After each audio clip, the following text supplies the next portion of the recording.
Hi everyone, welcome to Crochet Mom. I'm Subi. ഇന്ന് നമ്മൾ ക്രോഷയുടെ കുറച്ച് ബേസിക് സ്റ്റിച്ചസ് ആണ് ഇവിടെ ചെയ്യുന്നത്.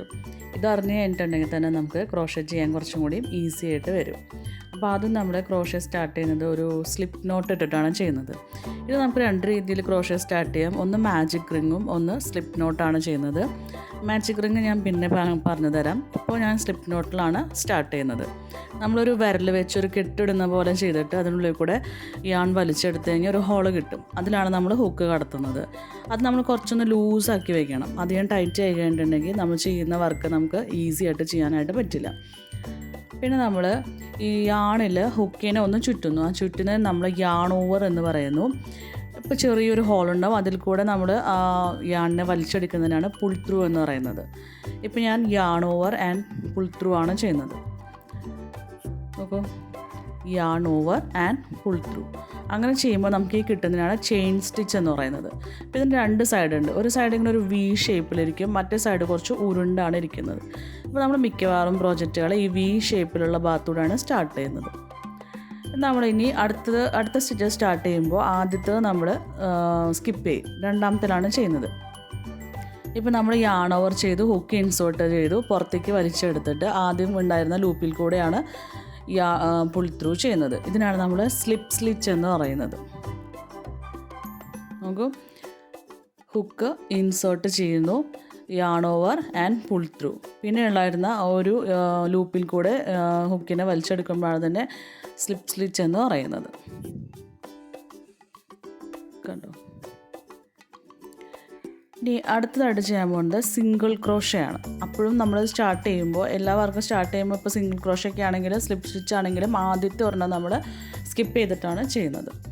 നേരത്തെ ചെയ്ത അതുപോലെ തന്നെയാണ് നമ്മൾ ഒരു സ്പേസിൽ കൂടെ ഹുക്ക് കടത്തുന്നു, ഹുക്ക് ഇൻസേർട്ട് ചെയ്യുന്നു, യാൺ ഓവർ, പുൾ ത്രൂ ചെയ്യുന്നു. ഇപ്പോൾ രണ്ട് ലൂപ്പ് നമുക്ക് ഹുക്കിലുണ്ട്, രണ്ടിൽ കൂടി നമ്മൾ ഒന്നിച്ചാണ് പുൾ ത്രൂ ചെയ്യുന്നത്. അതിനാണ് നമ്മൾ സിംഗിൾ ക്രോഷേ എന്ന് പറയുന്നത്.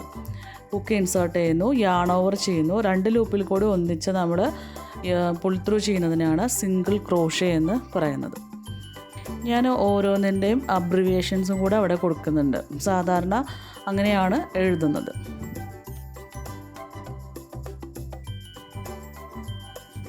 ഓക്കെ, ഇങ്ങനെയാണ് സിംഗിൾ ക്രോഷേ ചെയ്യുന്നത്. അടുത്തതായിട്ട് നമുക്കിനി ഡബിൾ ക്രോഷേ എങ്ങനെയാണ് ചെയ്യുന്നതെന്ന് നോക്കാം.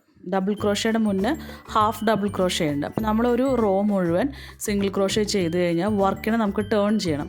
അതിന് മുന്നേ ഒരു ചെയിൻ സ്റ്റിച്ച് ഇട്ടിട്ടാണ് നമ്മൾ വർക്കിനെ എപ്പോഴും തിരിച്ചു പിടിക്കുകയാണ് ചെയ്യുന്നത്. എന്നിട്ടാണ് നമുക്ക് അടുത്ത റോ എപ്പോഴും സ്റ്റാർട്ട് ചെയ്യാൻ പറ്റുന്നത്. അപ്പോൾ ഒരു ചെയിൻ സ്റ്റിച്ച് ഇട്ടു, സ്റ്റാർട്ട് ചെയ്യാണ്. ഹുക്കുമ്പോൾ ഒന്ന് നാം യാൺ ഓവർ ചെയ്തിട്ടുണ്ട്, ഒരു സ്റ്റിച്ച് വിട്ട് അടുത്തയിലാണ് ഞാൻ ഇൻസേർട്ട് ചെയ്തത്, പിന്നെ വീണ്ടും യാൺ ഓവർ ചെയ്യുന്നു. ഇപ്പോൾ നമുക്ക് ഹുക്കിൽ 3 ലൂപ്പ് അവൈലബിൾ ആണ്. ഈ 3-ൽ കൂടെ നമ്മൾ ഒരുമിച്ചാണ് പുൾ ത്രൂ ചെയ്യുന്നത്. അങ്ങനെ ചെയ്യുന്നതിനാണ് നമ്മൾ ഹാഫ് ഡബിൾ ക്രോഷേ പറയുന്നത്. Yarn over, insert the hook and pull through. 3 ലൂപ്പിൽ കൂടെ ഒന്നിച്ചാണ് നമ്മൾ വീണ്ടും പുൾ ത്രൂ ചെയ്യുന്നത്. അതിനെയാണ് നമ്മൾ ഹാഫ് ഡബിൾ ക്രോഷേ എന്ന് പറയുന്നത്. പുൾ ത്രൂ ചെയ്യുന്നത് 3 ലൂപ്പിൽ കൂടെ ഒരുമിച്ചാണ്. Insert the hook, yarn over, pull through. ഞാനിപ്പോൾ ആദ്യം യാൺ ഓവർ ചെയ്യാണ്ടാണ് എടുത്തത്. Yarn over and insert the hook. വീണ്ടും പുൾ ത്രൂ ചെയ്യുമ്പോൾ 3 ലൂപ്പിൽ കൂടെ ഒരുമിച്ച് എടുക്കുന്നതിനെയാണ് നമ്മൾ ഡബിൾ ക്രോഷേ എന്ന് പറയുന്നത്. ഇനി നമുക്കിത് കഴിഞ്ഞാൽ ഹാഫ് ഡബിൾ ക്രോഷേ കഴിഞ്ഞു. ഞാൻ ഒരു റോ കൂടെ മുഴുവനായിട്ട് ഹാഫ് ഡബിൾ ക്രോഷേ ചെയ്തു. വീണ്ടും ഒരു ചെയിൻ സ്റ്റിച്ച് ഇട്ടിട്ടാണ് വർക്കിനെ ടേൺ ചെയ്തത്. വീണ്ടും ഇനി അടുത്തത് നമ്മൾ യാൺ ഓവർ ചെയ്തു, ഹുക്ക് ഇൻസേർട്ട് ചെയ്ത് വലിച്ചെടുത്തപ്പോൾ നമുക്ക് 3 ലൂപ്പുണ്ട്. അതിൽ 2 എണ്ണത്തിൽ കൂടെ മാത്രമാണ് നമ്മൾ ആദ്യം എടുക്കുന്നത്. വീണ്ടും ബാക്കി വരുന്ന 2 എണ്ണത്തിൽ കൂടെയും പുൾ ത്രൂ ചെയ്ത് എടുക്കുന്നു. അതിനാണ് നമ്മൾ ഡബിൾ ക്രോഷേ പറയുന്നത്. Yarn over, insert the hook, pull through ചെയ്യുന്നു. അപ്പോൾ 3 ലൂപ്പുണ്ട്. ആദ്യത്തെ 2 ലൂപ്പിൽ കൂടെ പുൾ ത്രൂ ചെയ്യുന്നു, അതിനുശേഷം വീണ്ടും 2 ലൂപ്പിൽ കൂടെ പുൾ ത്രൂ ചെയ്യുന്നു. അപ്പോഴാണ് നമുക്ക് ഡബിൾ ക്രോഷേ കിട്ടുന്നത്. കണ്ടു. അപ്പോൾ നമ്മൾ നേരത്തെ സിംഗിൾ ക്രോഷേ ചെയ്യുമ്പോൾ ഉണ്ടായിരുന്നേക്കാളും കുറച്ചും കൂടിയും വലിപ്പം കൂടുതലുള്ള സ്റ്റിച്ചാണ് ഡബിൾ ക്രോഷേ ചെയ്യുമ്പോൾ കിട്ടുന്നത്. അതായത് സിംഗിൾ ക്രോഷേക്കാളും കുറച്ചുകൂടെ വലിപ്പം ഉണ്ടായിരിക്കും ഹാഫ് ഡബിൾ ക്രോഷേ, അതിനേലും കുറച്ചും കൂടെ വലുതായിരിക്കും ഡബിൾ ക്രോഷേ പറയുന്നത്. ഇനി അടുത്തത് ഞാൻ ട്രിപ്പിൾ ക്രോഷേ ആണ് ചെയ്യുന്നത്. അപ്പോൾ ഞാൻ ഹുക്ക് 2 തവണ യാൺ ഓവർ ചെയ്യുന്നു, ഇൻസേർട്ട് ചെയ്യുന്നു, വലിച്ചെടുക്കുമ്പോൾ 4 ലൂപ്പുണ്ട്. ഈ രണ്ടെണ്ണം വെച്ചിട്ടാണ് ഞാനിപ്പോൾ പുൾ ത്രൂ ചെയ്യുന്നത്. 2 തവണ യാൺ ഓവർ ചെയ്യുന്നു, ഹുക്ക് ഇൻസേർട്ട് ചെയ്യുന്നു, പുൾ ത്രൂ ചെയ്യുന്നു. ഇപ്പം ഹുക്കിൽ 4 ലൂപ്പുണ്ടായിരിക്കും. ഈ രണ്ടെണ്ണം വെച്ചിട്ടാണ് പുൾ ത്രൂ ചെയ്തുകൊണ്ടേ ഇരിക്കുന്നത്. അതായത് 3 തവണ നമുക്ക് പുൾ ത്രൂ അതിനകത്ത് ചെയ്യേണ്ടി വരും. അപ്പോഴാണ് ട്രിപ്പിൾ ക്രോഷേ വരുന്നത്. ഒന്നുകൂടെ ശ്രദ്ധിച്ച് നോക്കുക. ഞാൻ പറയുന്നത് മനസ്സിലാകാത്തവരാണെങ്കിൽ വീണ്ടും ഒന്നുകൂടെ അത് റീപ്ലേ ചെയ്ത് നോക്കണേ. 2 തവണ യാൺ ഓവർ ചെയ്യുന്നു, അടുത്ത സ്റ്റിച്ചിൽ ഇൻസേർട്ട് ചെയ്യുന്നു, പുൾ ത്രൂ ചെയ്യുന്നു. ഹുക്കിൽ 4 ലൂപ്പുണ്ട്. അതിൽ ആദ്യത്തെ 2 പുൾ ത്രൂ, വീണ്ടും 2 വീണ്ടും അടുത്ത 2 പുൾ ത്രൂ ചെയ്യുന്നത്. 3 തവണ അങ്ങനെ ചെയ്യുന്നത് കൊണ്ടാണ് നമ്മൾ ട്രിപ്പിൾ ക്രോഷേ എന്ന് പറയുന്നത്. ഇപ്പോൾ നോക്കൂ, നമ്മൾ ഡബിൾ ക്രോഷേ ചെയ്തതിനാലും കുറച്ചും കൂടെ വലിപ്പം കൂടുതലാണ്. ഇനി നമുക്ക് ഇൻക്രീസും ഡിക്രീസും നോക്കാം. സിംഗിൾ ക്രോഷേ വെച്ചും ഡബിൾ ക്രോഷേ വെച്ചും ഇൻക്രീസ് ചെയ്യും. ഇപ്പോൾ നമുക്ക് ഞാനൊരു സിംഗിൾ ക്രോഷേ ചെയ്തു. ആ സെയിം സ്റ്റിച്ചിൽ തന്നെ ഒരു സിംഗിൾ ക്രോഷേ കൂടെ ചെയ്യുന്നതിനെയാണ് സിംഗിൾ ക്രോഷേ ഇൻക്രീസ് എന്ന് പറയുന്നത്. അതായത് ഒരു സ്റ്റിച്ചിൽ തന്നെ നമ്മൾ 2 സിംഗിൾ ക്രോഷേ ചെയ്യും. അപ്പോൾ താഴെ ഒരു സ്റ്റിച്ചാണെങ്കിൽ മുകളിൽ വരുമ്പോൾ നമുക്ക് 2 സ്റ്റിച്ച് അവൈലബിൾ ആയിട്ട് കിട്ടും. നോക്കൂ, ഒരു സിംഗിൾ ക്രോഷേ ചെയ്തു, ആ സെയിം സ്റ്റിച്ചിൽ തന്നെ നമ്മൾ വീണ്ടും ഒരെണ്ണം കൂടി ചെയ്യുകയാണ്. അങ്ങനെയാണ് സിംഗിൾ ക്രോഷേ ഇൻക്രീസ് ചെയ്യുന്നത്. അപ്പോൾ നമുക്ക് താഴെ നമ്മൾ ഒരു സ്റ്റിച്ചാണ് യൂസ് ചെയ്യുന്നതെങ്കിൽ മുകളിലേക്ക് വരുമ്പോൾ 2 സ്റ്റിച്ചസ് ആണ്, അതായത് ഒരെണ്ണം എക്സ്ട്രാ കിട്ടും. അങ്ങനെയാണ് നമുക്ക് എപ്പോഴും ഇൻക്രീസ് ഉണ്ടാവുന്നത്. കണ്ടോ, ചെറിയൊരു വി ഷേപ്പിലാണ് ഇങ്ങനെ അത് നിൽക്കുന്നുണ്ടായിരിക്കുക.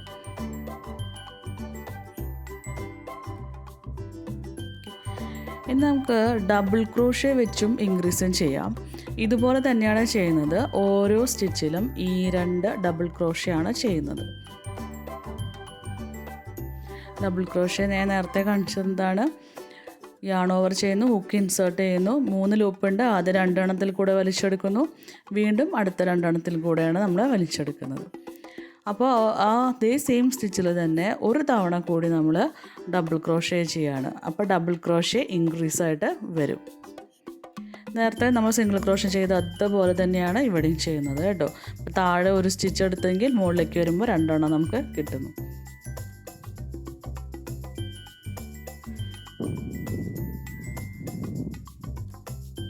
yarn over, insert the same stitch, pull through 2 loops. അടുത്തത് വീണ്ടും അടുത്ത 2 ലൂപ്പിൽ കൂടെയാണ് പുൾ ത്രൂ ചെയ്യേണ്ടത്.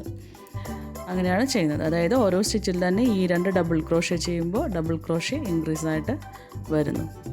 ഇനി ഇൻക്രീസ് പോലെ തന്നെ നമുക്ക് ഡിക്രീസും ചെയ്യാനായിട്ട് പറ്റും.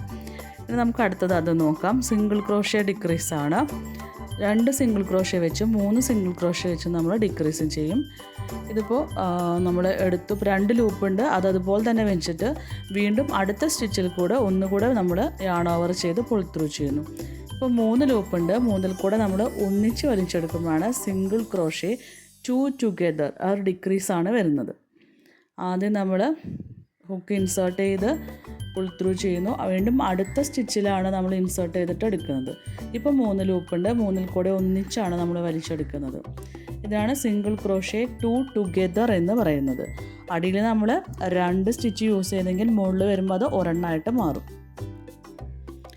അടുത്തതായിട്ട് നമുക്ക് സിംഗിൾ ക്രോഷേ 3 ടുഗെദർ നോക്കാം. ഒരു തവണ നമ്മൾ വലിച്ചെടുത്തു, അടുത്ത തവണ വീണ്ടും ഇൻസേർട്ട് ചെയ്ത് വലിച്ചെടുത്തു, ഒരു തവണ കൂടി നമ്മൾ ഇൻസേർട്ട് ചെയ്യുന്നു, അടുത്ത സ്റ്റിച്ചിൽ വീണ്ടും വലിച്ചെടുക്കുന്നു. ഇപ്പോൾ 4 ലൂപ്പുണ്ട്, 4 കൂടെ ഒന്നിച്ചാണ് നമ്മൾ പുൾ ത്രൂ ചെയ്യുന്നത്. ഇപ്പോൾ നമുക്ക് 3 സ്റ്റിച്ച് അടിയിലുണ്ടെങ്കിൽ മുകളിൽ വരുമ്പോൾ അത് ഒരെണ്ണമായിട്ട് മാറുകയാണ്. ഇപ്പോൾ ഞാനൊരു ചെയിൻ സ്റ്റിച്ച് ചെയ്തു, അതെനിക്ക് അടുത്ത വർക്ക് ചെയ്യാൻ എളുപ്പത്തിനാണ്. ഒരു തവണ നമ്മൾ സിംഗിൾ ക്രോഷേ ഹാഫായിട്ടാണ് എടുക്കുന്നത്. വീണ്ടും അടുത്ത സ്റ്റിച്ചിൽ കൂടെ വീണ്ടും യാൺ ഓവർ ചെയ്ത് പുൾ ത്രൂ ചെയ്യുന്നു, ഒരു തവണ കൂടി അടുത്ത സ്റ്റിച്ചിൽ ഇൻസേർട്ട് ചെയ്യുന്നു, yarn over and pull through, 4 ലൂപ്പിൽ കൂടെ ഒരുമിച്ച് പുൾ ത്രൂ ചെയ്യുന്നു, അപ്പോഴാണ് നമുക്ക് സിംഗിൾ ക്രോഷേ 3 ടുഗെദർ, അതായത് ഒരു ഡിക്രീസ് വരുന്നത്. 3 സ്റ്റിച്ചിനെ നമ്മൾ കുറച്ച് അത് ഒരെണ്ണാക്കി മാറ്റുകയാണ് ചെയ്യുന്നത്. ഓക്കെ, ഇനി ഇതുപോലെ തന്നെ നമുക്ക് ഡബിൾ ക്രോഷേ ഡിക്രീസ് ചെയ്യാം. നമ്മൾ യാൺ ഓവർ ചെയ്യുന്നു, ഹുക്ക് ഇൻസേർട്ട് ചെയ്ത് പുൾ ത്രൂ ചെയ്യുന്നു. ആദ്യത്തെ 2 ലൂപ്പിൽ കൂടെ മാത്രം നമ്മൾ വലിച്ചെടുക്കുന്നു, ബാക്കി 2 അവിടെ നിർത്തുന്നു. വീണ്ടും യാൺ ഓവർ ചെയ്യുന്നു. അടുത്ത സ്റ്റിച്ചിലാണ് നമ്മൾ ഇൻസേർട്ട് ചെയ്യുന്നത്, യാൺ ഓവർ ചെയ്ത് പുൾ ത്രൂ ചെയ്യുന്നു. 4 ലൂപ്പുണ്ട്, ആദ്യം 2 കൂടെ വലിച്ചെടുക്കുന്നു, പിന്നെ ബാക്കി 3 കൂടെ വലിച്ചെടുക്കുന്നു. കണ്ടു, ഇപ്പോൾ നമ്മൾ താഴെ 2 സ്റ്റിച്ച് യൂസ് ചെയ്തെങ്കിൽ മുകളിൽ വരുമ്പോൾ അത് ഒരെണ്ണമായിട്ട് മാറുകയാണ് ചെയ്യുന്നത്. ഒന്നുകൂടെ നോക്കാം. Yarn over, insert the hook, yarn over and pull through. 2 ലൂപ്പിൽ കൂടെ മാത്രം പുൾ ത്രൂ ചെയ്യുന്നു. വീണ്ടും യാൺ ഓവർ ചെയ്യുന്നു. അടുത്ത സ്റ്റിച്ചിലാണ് നമ്മൾ ഇൻസേർട്ട് ചെയ്യുന്നത്, പുൾ ത്രൂ ചെയ്യുന്നു. ഇപ്പോൾ 4 ഉണ്ട്, അതിൽ ആദ്യത്തെ 2 കൂടെ മാത്രം പുൾ ത്രൂ ചെയ്യുന്നു, പിന്നെ 3 കൂടെ ഒരുമിച്ച് പുൾ ത്രൂ ചെയ്യുന്നു. ഇങ്ങനെയാണ് ഡബിൾ ക്രോഷേ 2 ടുഗെദർ എന്ന് ചെയ്യുന്നത് നമ്മൾ. ഇനി ഇതുപോലെ നമുക്ക് ഡബിൾ ക്രോഷേ 3 ടുഗെദറും ചെയ്യാനായിട്ട് പറ്റും. അപ്പോൾ ഇതേപോലെ തന്നെയാണ്, ഒരെണ്ണം എക്സ്ട്രാ, ഒരു സ്റ്റിച്ച് എക്സ്ട്രാ എടുക്കണമെന്ന് മാത്രം. ഇൻസേർട്ട് ദ ഹുക്ക്, 2 കൂടെ എടുക്കുന്നു. വീണ്ടും യാൺ ഓവർ, നെക്സ്റ്റ് സ്റ്റിച്ചിൽ ഇൻസേർട്ട് ചെയ്യുന്നു, yarn over and pull through. വീണ്ടും 2 ലൂപ്പിൽ കൂടെ പുൾ ത്രൂ ചെയ്യുന്നു. വീണ്ടും ഒരു തവണ കൂടി നമ്മൾ യാൺ ഓവർ ചെയ്യുന്നു, yarn over, insert the hook into next stitch, pull through ചെയ്യുന്നു. 2 ലൂപ്പിൽ കൂടെ വലിച്ചെടുക്കുന്നു. വീണ്ടും 4 ലൂപ്പുണ്ട്, വീണ്ടും 2 കൂടെ എടുക്കുന്നു, പിന്നെയുള്ള ലാസ്റ്റ് 3 കൂടെ ഒരുമിച്ച് വലിച്ചെടുക്കുന്നു. ഇപ്പോൾ അടിയിൽ നമ്മൾ 3 സ്റ്റിച്ച് യൂസ് ചെയ്തു, മുകളിൽ വരുമ്പോൾ അത് ഒരെണ്ണമായിട്ട് ഡിക്രീസായി. ഒന്നുകൂടെ നോക്കാം. Yarn over, insert the hook into the next stitch, yarn over and pull through. വീണ്ടും 2 ലൂപ്പിൽ കൂടെ വലിച്ചെടുക്കുന്നു, യാൺ ഓവർ ചെയ്യുന്നു, ഇൻസേർട്ട് ചെയ്യുന്നു, പുൾ ത്രൂ ചെയ്യുന്നു. 2 ലൂപ്പിൽ കൂടെ മാത്രം പുൾ ത്രൂ ചെയ്യുന്നു. ഒരു തവണ കൂടി yarn over, insert the hook into next stitch, pull through ചെയ്യുന്നു. ഇനിയിപ്പോൾ ആദ്യത്തെ 2 കൂടെ, അത് കഴിഞ്ഞ് ബാക്കിയുള്ള 3 കൂടെ ഒരുമിച്ചാണ് നമ്മൾ വലിച്ചെടുക്കുന്നത്. കണ്ടോ, ഇപ്പോൾ നമുക്കിതിങ്ങനെ ഇരിക്കുന്ന കാണുമ്പോൾ തന്നെ അറിയാം എന്തൊക്കെയോ കുറവുള്ള പോലെ, അതായത് എല്ലാം ഒരുപോലെ അല്ലല്ലോ ഇരിക്കുന്നത്. അപ്പോൾ നമ്മൾ എല്ലാ സ്റ്റിച്ചസും ഒരുമിച്ച് അതിനകത്ത് ചെയ്തിട്ടുണ്ട്. ചെയിൻ സ്റ്റിച്ച്, സിംഗിൾ ക്രോഷേ ഉണ്ട്, half double crochet, double crochet, triple crochet, പിന്നെ എല്ലാ ഡിക്രീസുകളും ചെയ്തിട്ടുണ്ട്. മനസ്സിലായെന്നാണ് ഞാൻ വിചാരിക്കുന്നത്. Thank you.